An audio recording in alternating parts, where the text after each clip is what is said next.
The penultimate round of the World Cup took place in Vargarda, Sweden on Sunday. Lizzie Armitstead of Boels Dolmans started the day with a 35-point advantage on Anna van der Breggen of Rabo Liv, with Wiggle Honda's Eliza Longo Borghini in third. The 17 teams lined up in perfect conditions. With a temperature a pleasant 16 degrees and rising, the peloton faced a new course. One lap of 56.5 kilometres and 7 laps of 11 kilometres, looping through the finish line each time.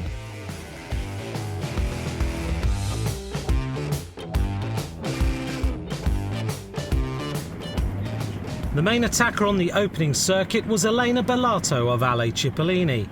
The rider, who has finished second in the Italian Road Championships, opened up an advantage of close to 1 minute, before she was reeled in by the peloton, led by Lizzie Armitstead on the new gravel road section. Everyone expected the finishing circuits to provide a platform to animate the race. There were many attacks, a number featuring Amanda Spratt of Orica AIS, who was later awarded the Suffer Prize. Approaching the climb in the closing stages, Rabo Liv took control and drove the peloton on, splitting the race further.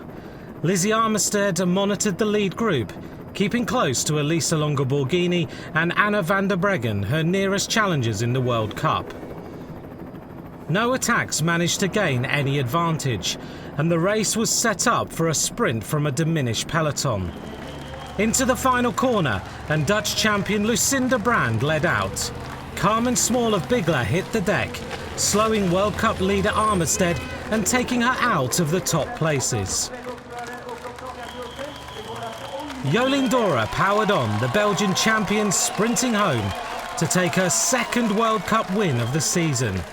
Teammate Giorgia Bronzini took second, and Lisa Brennauer of Velocio SRAM took third. A great team performance by Wiggle Honda.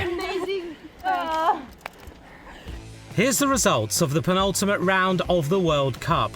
Anna van der Breggen profits in 5th place, as Lizzie Armitstead could finish only 19th after being held up. On the podium, Jolien D'Hoore taking her second win of the World Cup and a second 1-2 for the Wiggle Honda team.